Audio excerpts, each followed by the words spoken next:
last speaker, Adonis. The last and maybe not the worst.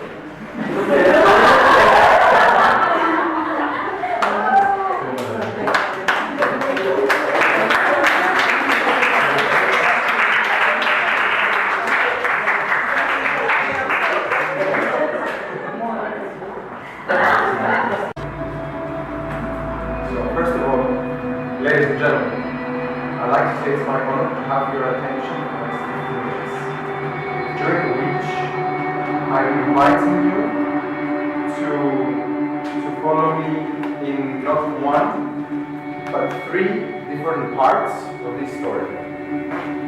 I would like you to close your eyes and imagine the picture I'm going to try to paint in your own brain. And a man found a butterfly cocoon, which is where the butterfly will eventually grow. He noticed a small opening in this cocoon. He sat and watched the butterfly for several hours as it struggled to squeeze its body in the tiny hole. Then he stopped, as if it couldn't go any further. So the man decided to help the butterfly. He took a pair of scissors and snipped off the remaining bits of the cocoon. The butterfly emerged easily, but it had a swollen body and shriveled wings. The man continued to watch it, expecting that any minute the wings would enlarge and expand enough to support the body, but neither happened. In fact, the butterfly spent the rest of its life crawling around. It was never able to fly.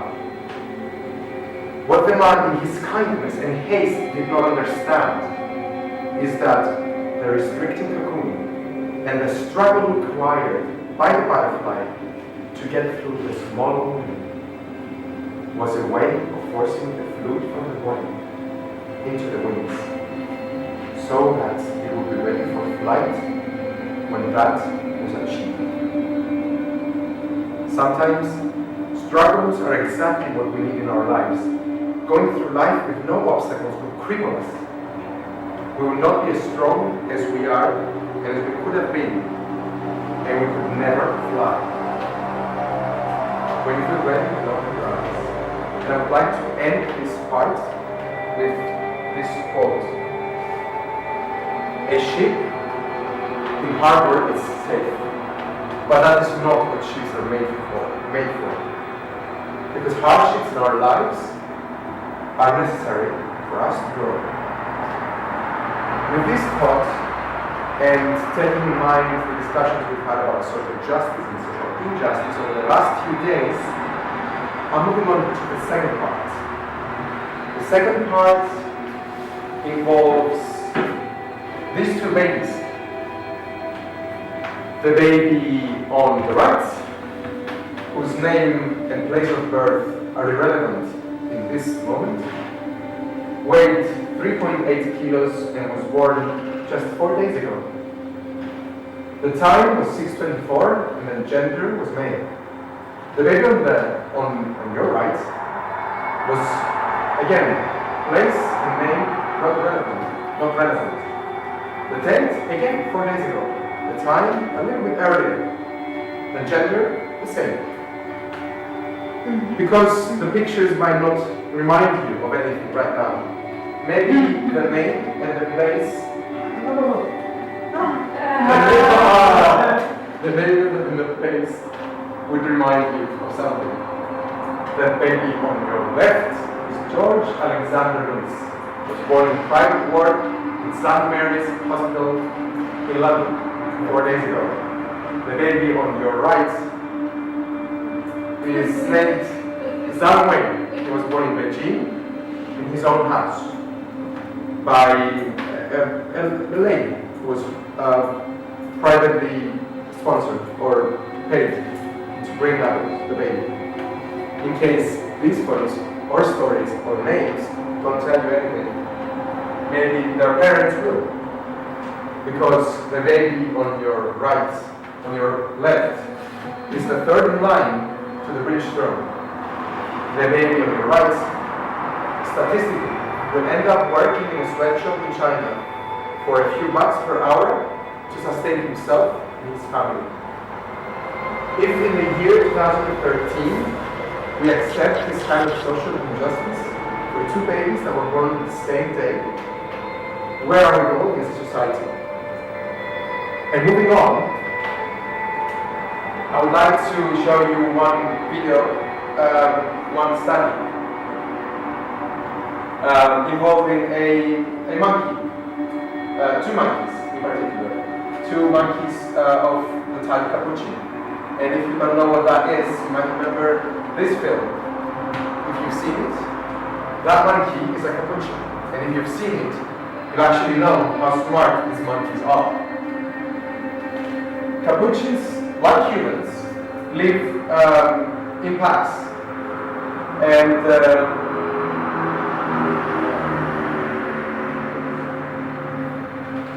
And this experiment was carried out by Dr. Sarah Brosnan, and she took two capuchins from the same tribe who knew each other, same gender, no health issues, nothing.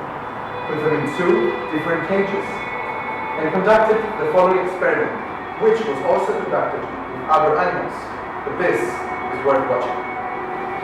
The task was simple. They were given a rock, they had to give it back, and as a repayment, they received cucumber, which is essentially water, so nothing. But another factor was introduced at some point, and that was grapes, which is considered, in the monkey business, a much better food. If you make the correlation and the metaphors in our own lives between grapes and cucumbers, you understand where I'm going. So if you see the monkey on your left, is given a cucumber, takes it, no complaints. The monkey on the right takes the rock, gives it back, and given a grape. The monkey on the left sees this, and when given to do the same task, and given a cucumber instead,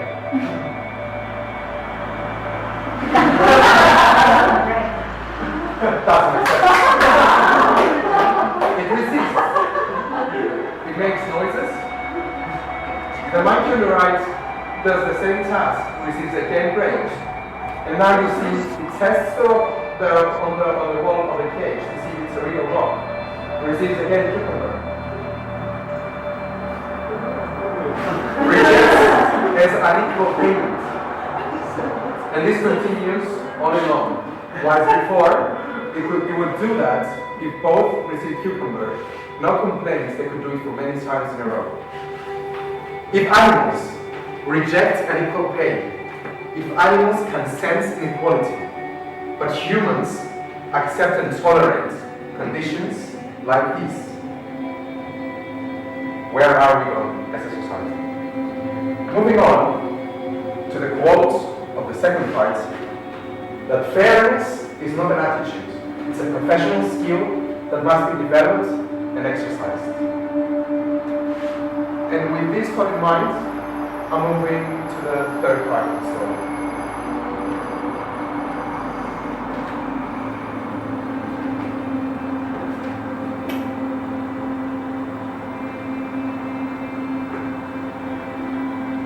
Many of you might have seen this video before.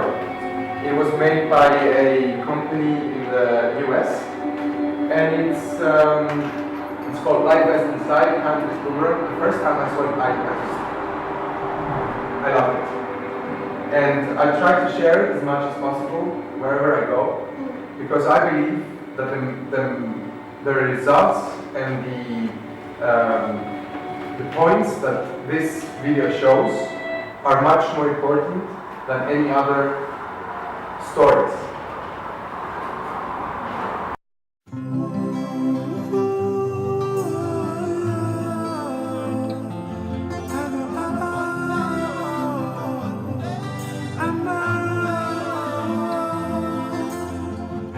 Sometimes I lay under the moon I thank God I'm breathing. And I pray, don't take me soon, 'cause I am here for a reason. Sometimes in my tears I drown, but I never let it get me down. So when negativity surrounds, I know someday it'll all turn around, because all my life I've been waiting for, I've been praying for the people to say that we don't wanna fight no more. There'll be no more wars, and our children will pay. One day, one day, one day, one day, one day. It's not about win or lose, 'cause we all lose when they bleed on the souls of the innocent. Blood-drenched pavement, keep on moving though the water stay raging. In this maze, you can lose your way, your way. In my job, you crazy, but don't let it face you, no way, no way. Sometimes in my tears I drown, but I never let it get me down. So when negativity surrounds, I know someday it'll all turn around, because all my life I've been waiting for, I've been praying for the people to say that we don't wanna fight no more. There'll be no more wars, and our children will pay. One day, one day, one day,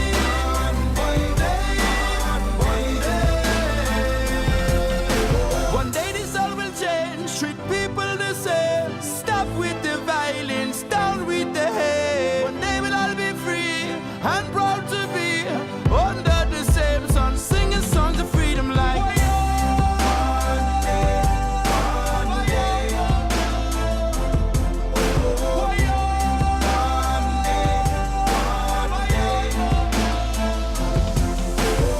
all my life I've been waiting for, I've been praying for the people to say that we don't wanna fight no more. There'll be no more wars, and our children will play. One day, one day, one day, one day, one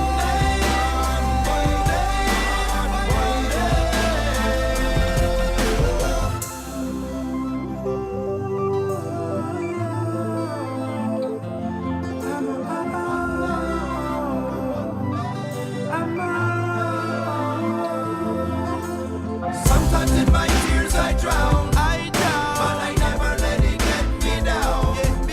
So when negativity surrounds, I know someday it'll all turn around, because all my life I've been waiting for, I've been praying for the people to say that we don't wanna fight no more. There'll be no more wars, and our children will pay. One day, one day, one day, one day, one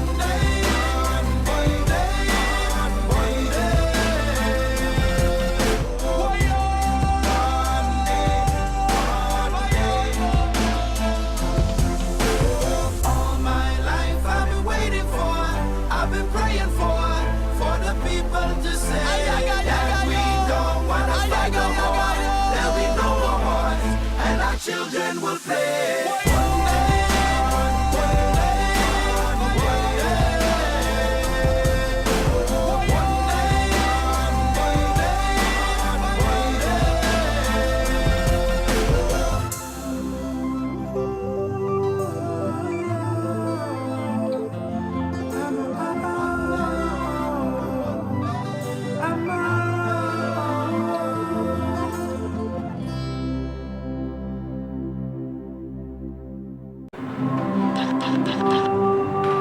I would like to finish this presentation with the third and final quote: that kindness is a language which the deaf can hear and the blind can see.